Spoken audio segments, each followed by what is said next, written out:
Испытано на себе.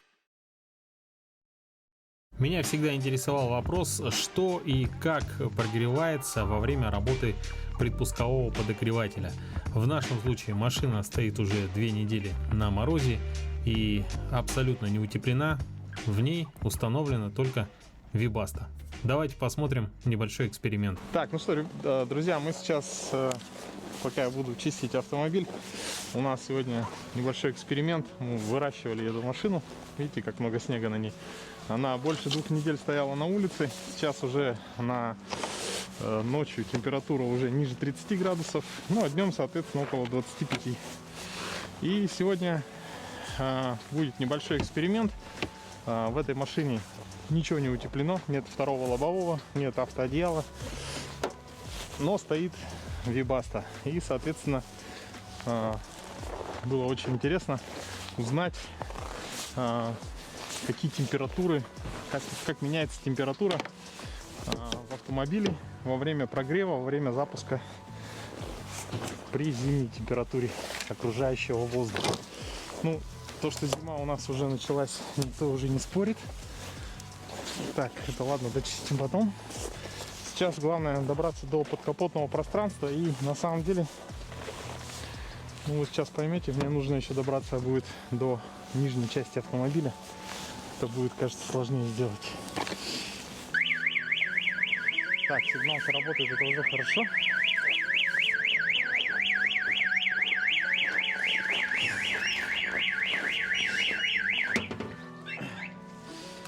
Открываем капот.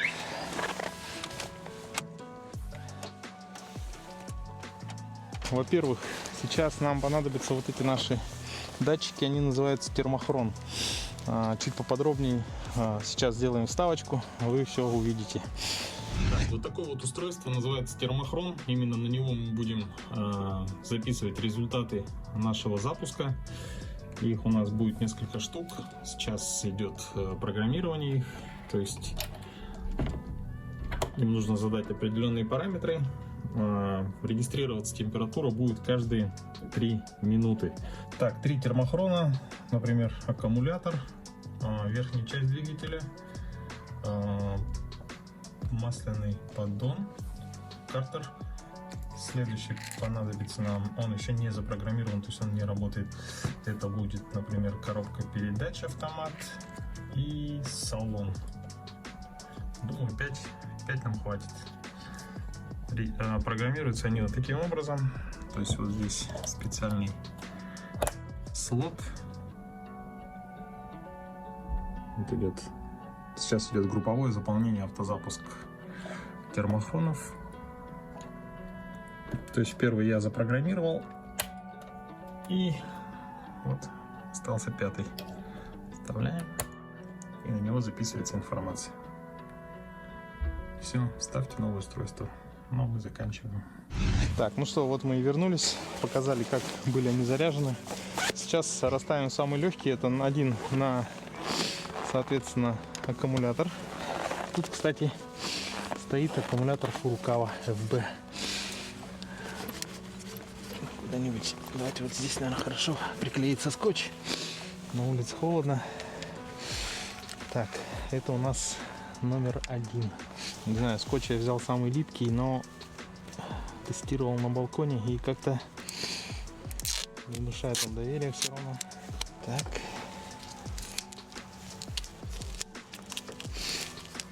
В целом на горизонтальную поверхность. Так, поставим вот сюда. Сюда будет побезопасней. Чтобы во время старта у нас наш дорогой датчик никуда не делся. Скотч почти не держится. Так.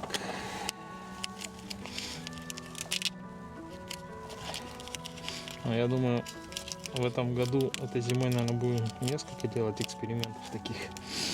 Это не единичный случай, но будет найти что-то подходящее, что хорошо клеится зимой. Впереди еще сильные морозы. Так, дальше еще один поставим в салоне, на зеркало повесим. висит на зеркале. Регистрирует температуру в салоне. Так, следующее, самое сложное, это два датчика надо будет поставить в поддон, на поддон и на коробку автомат. Пробую прикрутить. Все, руки холодные, мокрые. Скотч замерзает, камера, кажется, тоже. Так, номер 2 у нас будет в поддоне. Масляный поддон Картер. Так.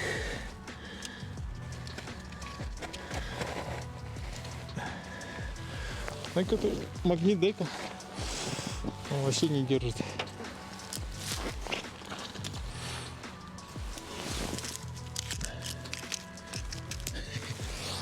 Вся надежда на магнит. О! Ну, кстати, неплохо.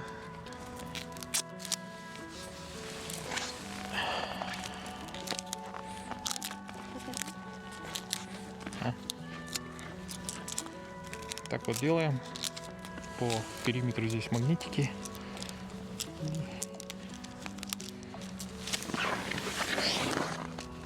Так, ну вроде держится. Так, все, уже пальцы отмерзают. Так, теперь запускаем Вибасту. Corolla на 30 минут.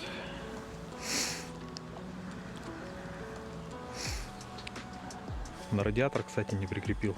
Но роль радиатора у нас будет играть. Нам же главное двигатель разогреть, поэтому напоминаю, здесь у нас ничего не утеплено, нет автодела, нет картонки. И да, картонка очень важна. И, соответственно, я так думаю, эффективность будет ниже. Но потом повторим, то есть будет утепленная машина и повторим разогрев. Так, вам, наверное, не слышно.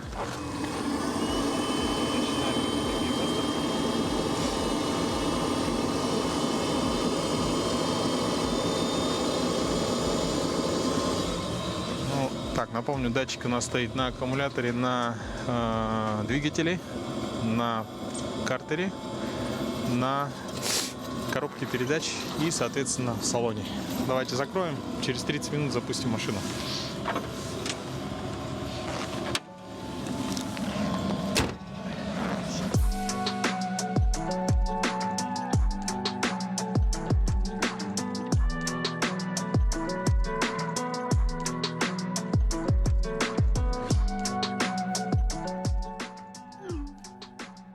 Запущен был подогреватель в 15:17. Через 10 минут почему-то она остановилась. Затем я запустил его снова только что. Вот последнее сообщение пришло в 15:28. Вибаста снова запустилась. Это нам понадобится потом для корректировки, для просмотра графика. То есть сейчас не идеальный вариант, когда Вибаста прям включилась и работала прям до конца полчаса.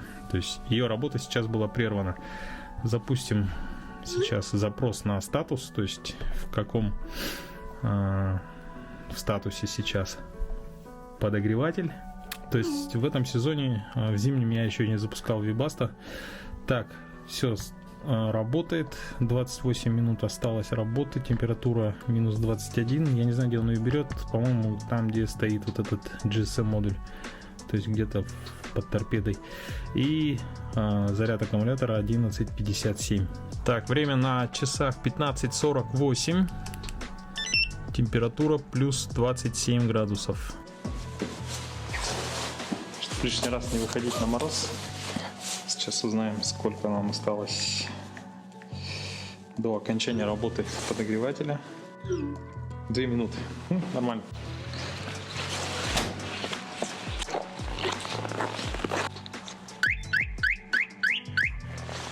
Так, сейчас время у нас 15:57. Датчик показывает 35 градусов. Температура охлаждающей жидкости. Я сейчас проверю.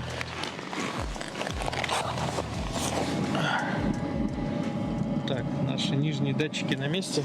Вибаста завершает работу. Он, получается, патрубок работает, выведен сюда, выхлопной. И здесь всегда вот так тает снег. Надо будет проконтролировать датчики, которые у нас на картере двигателя, да, то есть на поддоне и на коробке автомат, потому что от вибрации они могут упасть.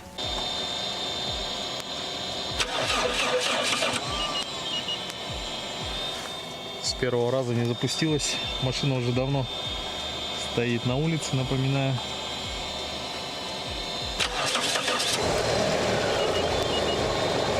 Так, запуск прошел. Во время запуска 34 градуса температура и время ровно 16:00. Это нам понадобится потом на подведение итогов. Так, все датчики вроде держатся. Никто не хочет отвалиться. Все нормально. Дадим поработать минут 30 в машине. За это время у нас салон должен прогреться. 16:32. Значит, машина уже прогрелась, я так думаю. Напоминаю, что она у нас без утепления. В салоне тепло. Все данные мы узнаем буквально через некоторое время. На улице уже за это время потемнело. Друзья, ну что, сейчас подошло время снимать наши датчики. Так, датчик номер 04. Это у нас получается салон. Так, аккумулятор.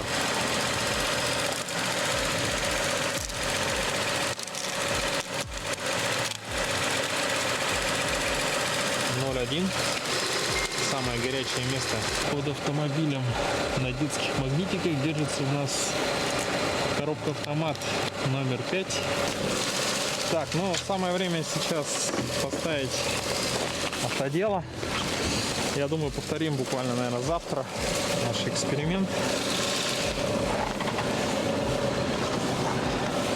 Уже с утепленным автомобилем.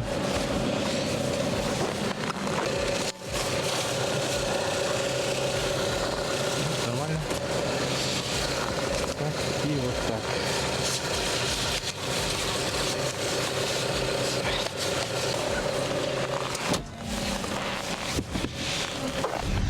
Так, вкратце опишу процесс. Значит, есть 5 датчиков. В них сейчас, они до сих пор еще снимают температурные значения.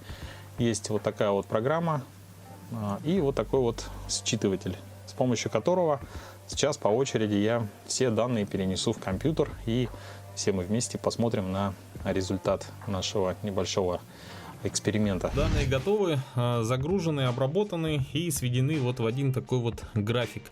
Значит, у нас здесь по оси Y у нас температура, как видите, от минус 40 до плюс 80. Это диапазон, который регистрирует термохрон. И внизу идет по шкале X, это у нас время. То есть 15:17, 15:31, 15:45, в 16:00 запуск двигателя, и далее уже там где-то минут 30 работа самого двигателя автомобиля. Так, да, вот можно поделить, в принципе, уже картина какая-то видна. Значит, слева до 16:00 у нас работает предпусковой подогреватель Webasto, а затем уже подключается сам движок. Ну, давайте по порядку. С самого главного — это датчик двигателя. Отмечен он серым цветом, и соответственно постоянно практически идет вот такой вот рост. 15:17 это время не случайно, это именно первый сигнал на включение Webasto был отправлен с телефона. Но в этот же момент у нас еще требовалось время для датчиков термохрон, чтобы они как бы немного подостыли. Они были у меня, соответственно, в кармане, вынес я их из дома. Но в будущем, думаю, будем учитывать этот момент. Тем не менее, второй запуск произошел в 15:27. Это приблизительно где-то как раз здесь, где уже все датчики примерно стали, охладились до нужной температуры. То есть вот эту часть особо нами не нужна. Значит, второй запуск у нас сработал корректно. Почему остановилась Webasto, я не знаю. Может быть, все что угодно. Долго не включалась. Может быть, какая-то кратковременная просадка в электричестве была. Может быть, где-то что-то завоздушило. То есть, может быть, все что угодно. Но главное, что следующий цикл у нас отработал нормально. Грубо говоря, с 15:30 мы видим, уже идет нагрев двигателя. Датчик этот лежал на крышке. то есть на самом верху. И вот здесь во время запуска двигателя стало поступать масло, о котором мы сейчас поговорим, и, соответственно, антифриз из радиатора. Вот здесь мы видим, что рост температуры замедлился. Это обусловлено тем, что стало поступать в двигатель холодное масло. Кстати, по сигналке, по датчикам сигналки, там вообще была просадка по температуре, по-моему, градусов на 5 или 10, где-то в этом районе.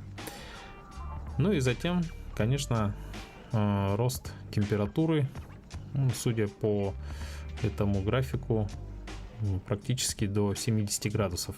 Также не забываем про данные температуры, которые были сняты с помощью датчика сигналки. В 15:38 это был 1 градус выше нуля, в 15:48 27 и в 15:57 35 градусов.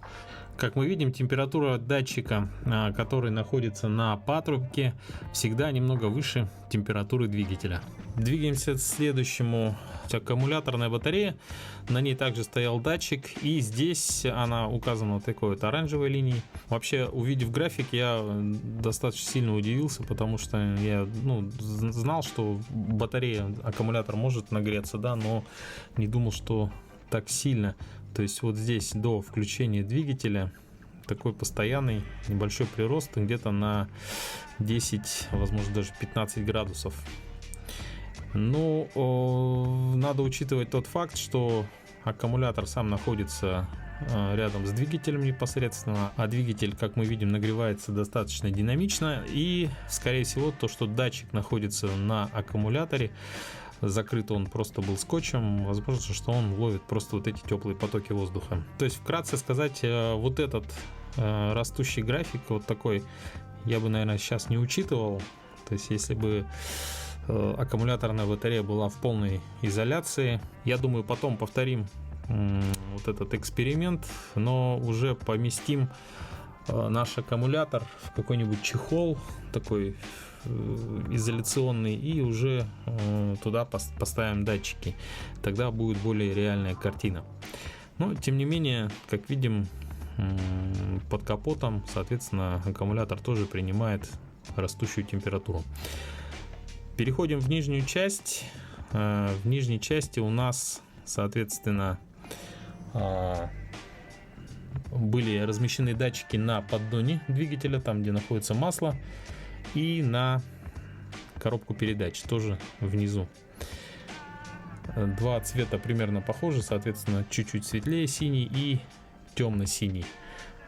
Темно-синий — это именно поддон в самом низу двигателя. Как мы видим по этому графику, абсолютно никак Webasto не разогревает масло, никакое там тепло, ничего не передается. То есть масло у нас как было при температуре где-то минус 25-23 градуса, то есть так она и осталась до запуска. Запуск произошел в 16:00, и здесь уже мы видим постепенный прогрев масла, как следствие такой вот растущий график.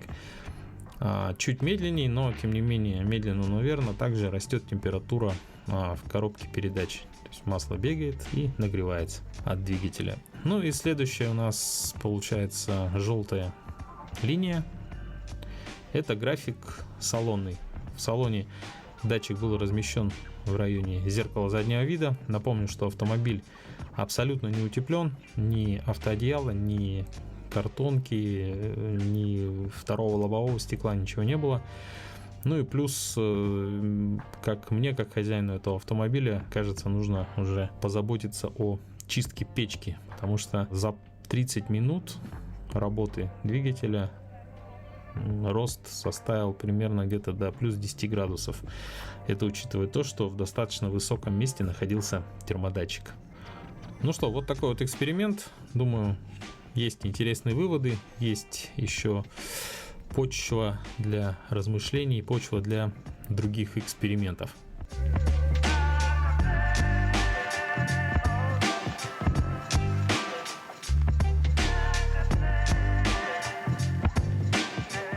Я не буду вас долго томить, мы перейдем сразу к следующему эксперименту. Суть эксперимента заключается в том, что мы с вами узнаем, влияет ли на температуру в салоне промывка радиатора печки.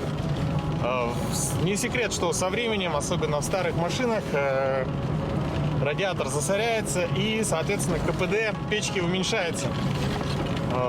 Чисто субъективно, также в моей машине, которая используется круглогодично, всегда находится на улице, и зимой и летом, с каждой зимой, по-моему, становится все прохладнее и прохладнее в салоне. То есть, в принципе, когда установлено второе лобовое стекло, когда установлены пленки ПЭТ, машина так утеплена, то передвигаться, конечно, комфортно, не замерзаешь.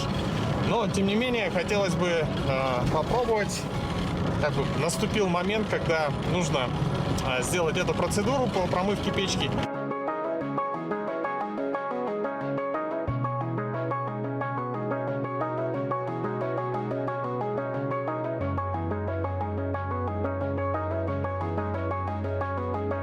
Но раз уж мы экспериментируем с печкой, то можно, пользуясь тем, что нет второго лобового стекла у этой машины, пока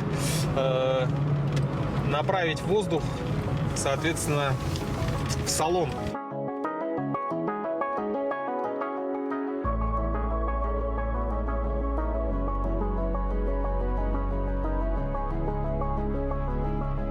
Так, ну что, я даже еще не выехал из города, и к вопросу о том, для чего в Якутии нужно устанавливать вторые лобовые стекла, я думаю, что ответ очевиден. Даже учитывая тот факт, что я один нахожусь в автомобиле, то есть тут не 4, не 3 пассажира, да, и тем не менее, даже на скорости, не превышающей 45-50 км в час, на такой скорости окно начинает постепенно затягивать.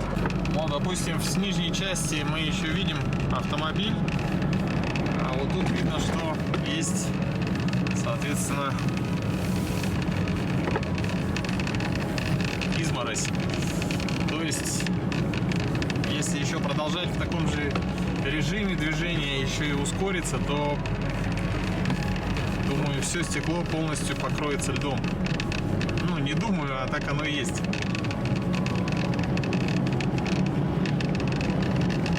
Также, учитывая то, что правый воздуховод практически закрыт, из-за того, что тут установлен вот этот термодатчик, также и водительское боковое окно тоже затягивает потихоньку. Сейчас, я думаю, получится продолжительное время двигаться со скоростью около 50 км в час.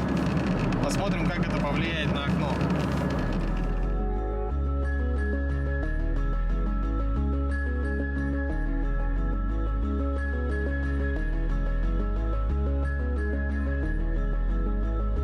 Так, ну что, как видно, нужно завершать этот эксперимент, потому что стекло затянуло практически полностью.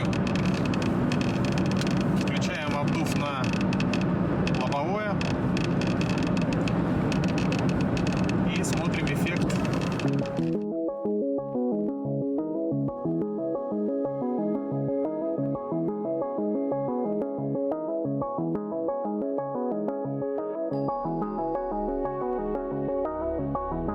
Как мы видим, даже с учетом того, что обдув включился на переднее лобовое, на лобовое стекло, все равно достаточно медленно он с этим справляется. То есть изморозь получается, верхняя половина окна все еще в инии.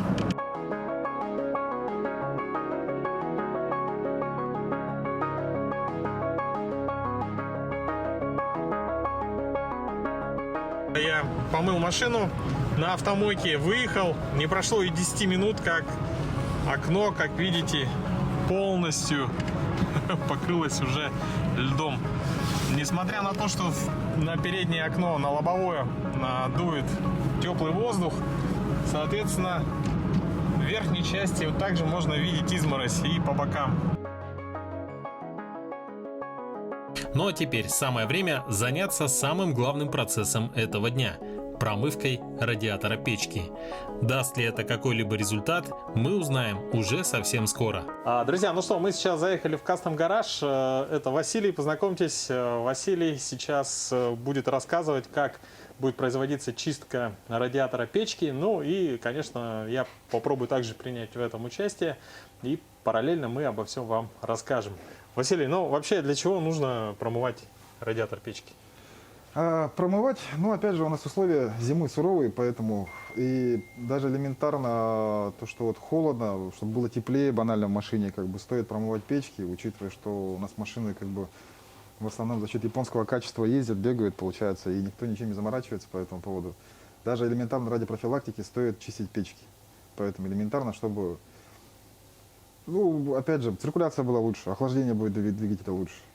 Я правильно понимаю, что, допустим, печка стала холоднее дуть зимой, например, да, и можно, в принципе, сделать промывку печки. Да. Но если уже, допустим, радиатор течет или уже не помогает промывка, то уже следующий этап это уже замена. Да, радиатора. конечно, это уже замена будет, 100%. А вот если у нас в основном бывают такие случаи, что радиаторы уже делают не как на старых машинах, такие медно-латунные или там такие материалы, а в основном алюминий используется.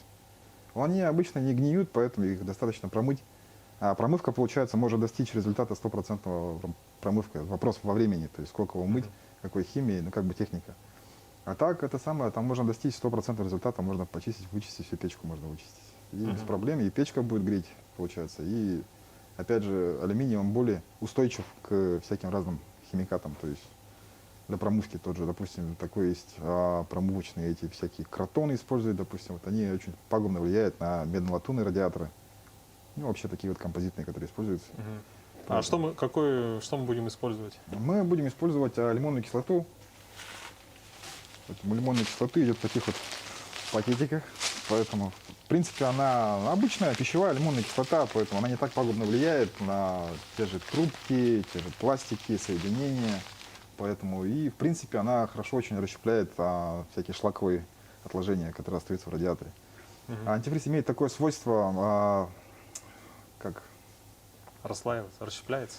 Да, он оставляет налет, получается. Он начинает разлагаться на те же самые химикаты там, и так далее. Со временем, получается, от антифриза остается такой шлам, тоже остается такой в виде там, сгустка такого. И вот, получается, вот этот сгусток, он остается по углам, везде, вот по этим сотам, он везде забивается, получается, и как раз-таки с помощью химии, получается, он вымывается хорошо. Просто водой он не промоется.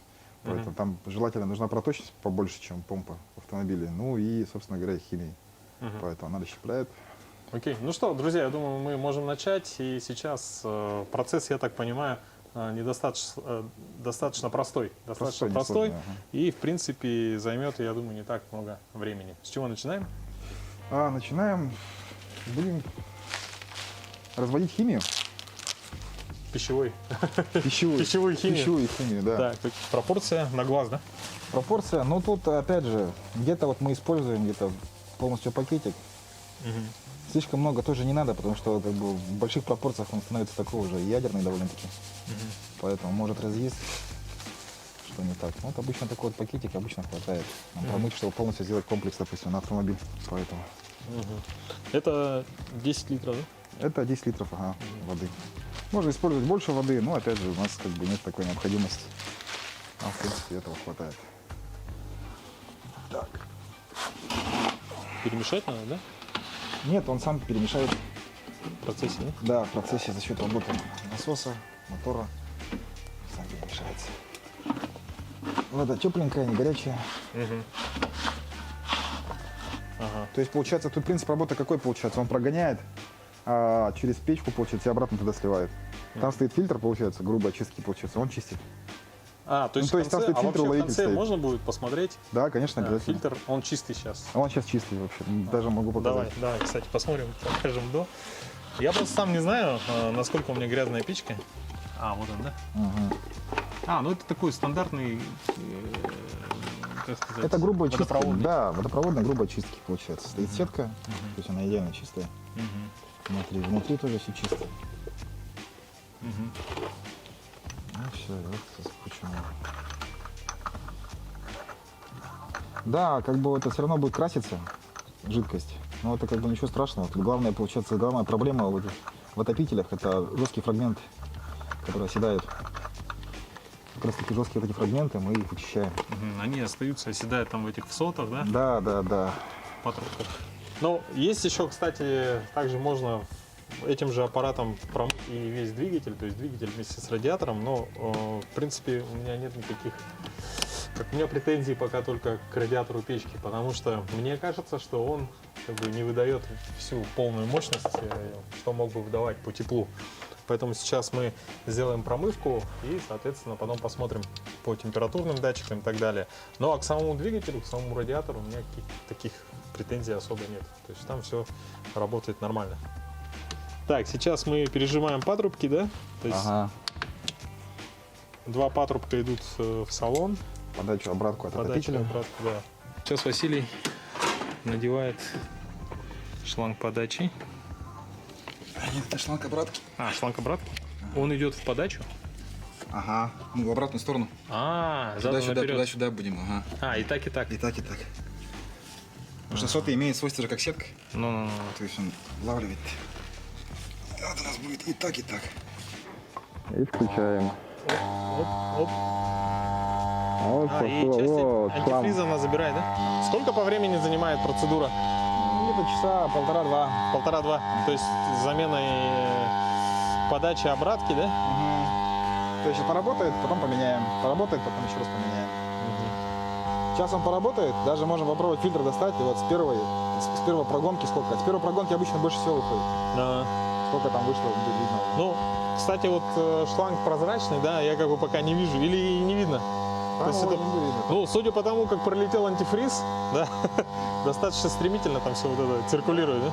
Прошло 10-15 минут где-то. Сейчас посмотрим, что у нас с фильтром. А так в целом В целом у тебя довольно-таки чистый. чисто, да? Не так как-то грязно бывает. Случай более печальный. Так, давай на свет покажем. Ну что, вскрытие фильтра грубой очистки. Неплохо. Нет, это что такое? Герметик. Внутри герметик, да? Ну это мало промыли, еще надо прогнать. Это вот то, что 10 минут. И То есть вот это уже там внутри как бы лишнее было. А герметик откуда, интересно? Ну ладно. Никто не знает, Вот. откуда может быть там герметик. Вот. Вот он засоряет тоже. Друзья, это получается такая вечная проблема БУ автомобилей, контрактных запчастей и так далее. То есть вы никогда не знаете, что делал предыдущий хозяин до вас, какая была история досконально. Предыстория автомобиля. Предыстория автомобиля, да. Но это может быть типа откуда герметик? Допустим, та же самая дроссельная заслонка, допустим, она идет к отопителю подключенная, допустим. Дроссельную заслонку ставили на герметик, допустим, там лишний герметик попал в систему охлаждения и Пошел гулять. пошел гулять. Ничего не Всё сделалось. ясно. Мы иногда бывало, что мы оттуда изоленты вытаскивали. Так, сейчас шланги установлены так же, как и в автомобиле, то есть подача это подача и обратка это обратка. Получается, сама лимонная кислота, она потихоньку расщепляет грязь, Да. да? И Путем прогона, получается, он его вычищает, расщепляет, потом его, получается, он его выдавливает, прогоняет, и потом это цикл повторяется. Вообще, друзья, надо сказать, что система вот эта очень простая, в то же время эффективная. Если вашу печку можно промыть, как бы, да, то вот эта система, она ее промоет. Так, сейчас завершился у нас второй прогон. Пока в целом вроде неплохо. Че? Вон там вот есть немного. Что-то черное, да, есть? Ну, придется вытащить. Вот, там внутри видно. Но, по словам Василия, это хороший результат, да? Печка не особо грязная. Тут даже не то, что не особо, а практически вообще. Идеал. Да. Современная замена антифриза делает вещи. Кстати, да, скорее всего из-за того, что замена антифриза на этой машине я где-то раз в 2 года примерно произвожу. Все это делается аппаратно, то есть удаляется старый антифриз, заливается новый. Скорее всего в этом и причина того, что печка, оказывается, достаточно чистая. В отличие, например, от тех случаев, когда, в принципе, если не нужен, ну, антифриз нужен только как просто охлаждающая жидкость, нету потребности в том, чтобы он был в хорошем состоянии, то есть и он находится в машине годами, разлагается. Плюс еще качество антифриза. И сам по себе. Да, конечно.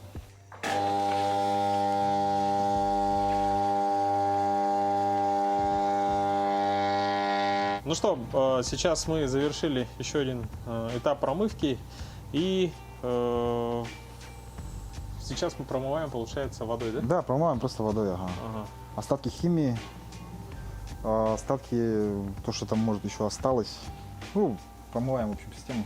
Да, друзья, ну, Василий был немного в шоке от чистоты этой печки, но, тем не менее, обещал, что отправит фотографии. Мы, вот, скорее всего, вы их сейчас видите на ваших экранах. Фотографии после промывки радиатор печек и также комплексной очистки ДВС вместе с радиатором и так далее. Вот. Эти фотографии, соответственно, могут вам показать, насколько может быть загрязнена охлаждающая система автомобиля. Сейчас пока шла промывка, если вы помните, то вначале у нас закисший был шланг, который, оказывается, порвался, то есть вот здесь, да, при демонтаже. Ну вот с другой стороны он был прикреплен как бы к пластику, да? Кран. Да, кран, который регулирует подачу антифриз, да, температуры в печку. И вот, например, даже взять тот же пластик, он буквально вот сгнил под трубкой.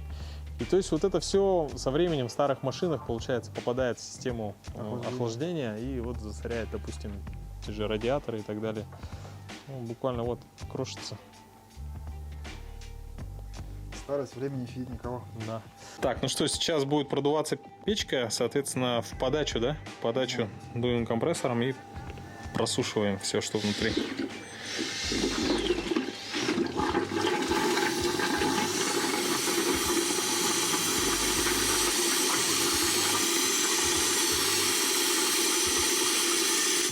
Так, заливаем. Так, ну что, все готово, все обратно прикрутили, поставили. Радиатор промыт. И сейчас будем запускать. И тестово где-то около 1,5 часов поезжу по городу, нам еще есть дела. Посмотрим потом по термодатчикам на результат. Будет какая-то разница или нет.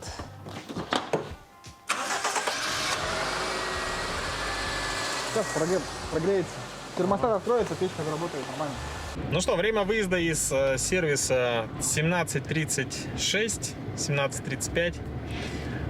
Отсюда можно сделать такой отчет. Сейчас около часа-полутора я буду ездить по городу. Ну и, соответственно, это нам понадобится для того, чтобы определить конечные температурные результаты.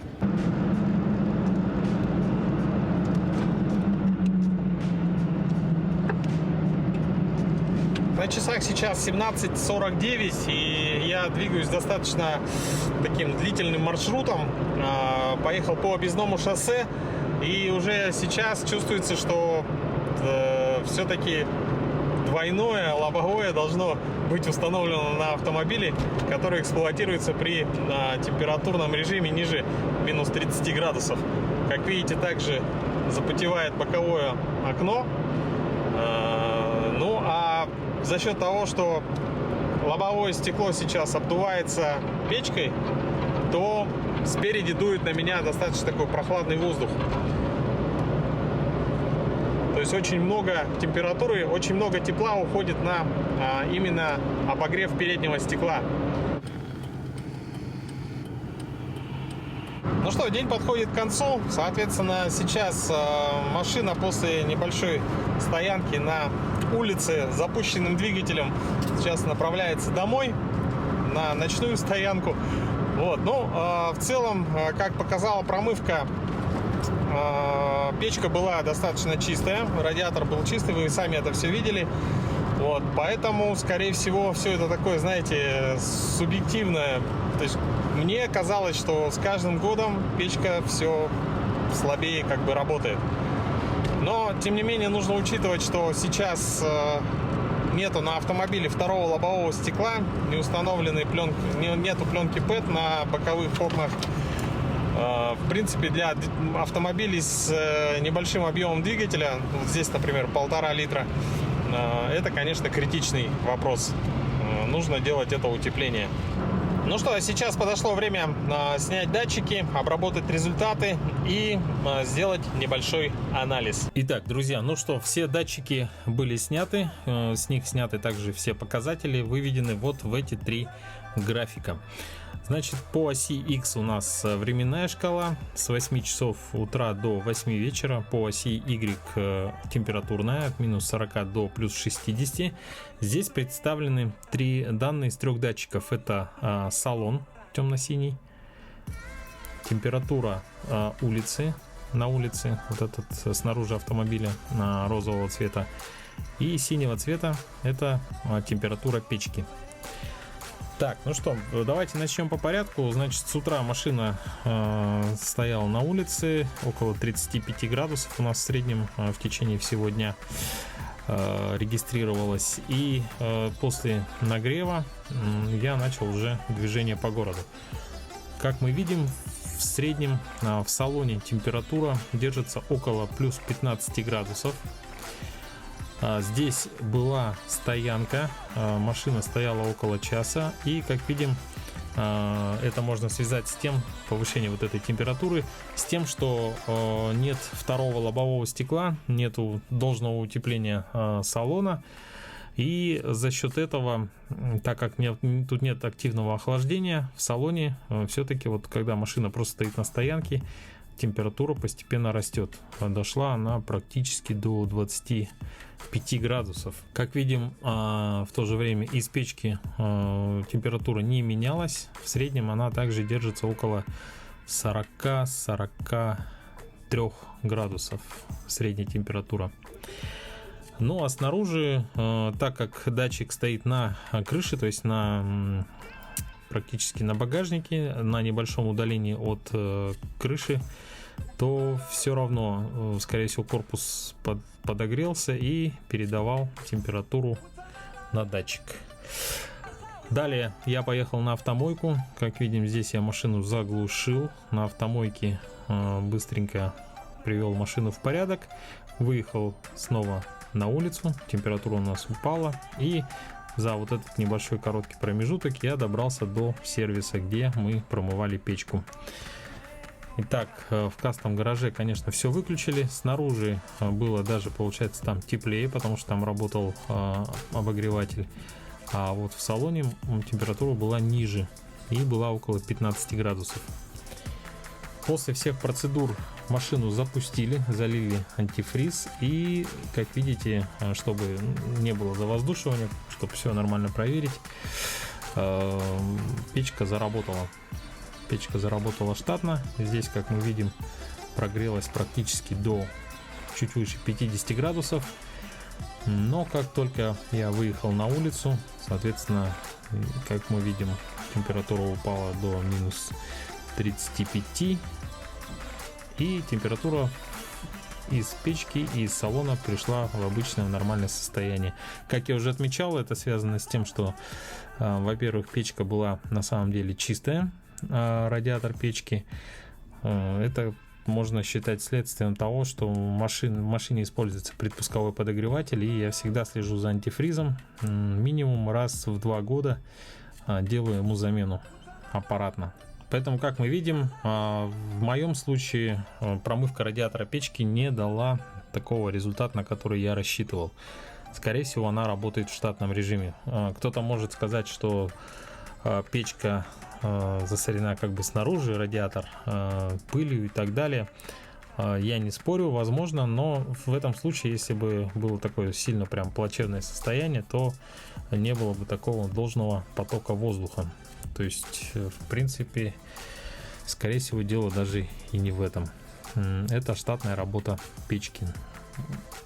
Как видим, в среднем температура в салоне держится около 15 градусов.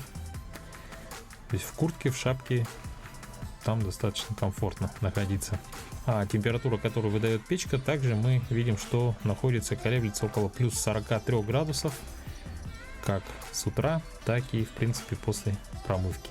Друзья, но на этом наши эксперименты не заканчиваются. Уже в следующем выпуске передачи «Испытано на себе» мы посмотрим эффективность установки второго лобового стекла и как это влияет на общую температуру в салоне автомобиля. Всех поздравляю с наступающими новогодними праздниками и желаю удачи на дорогах.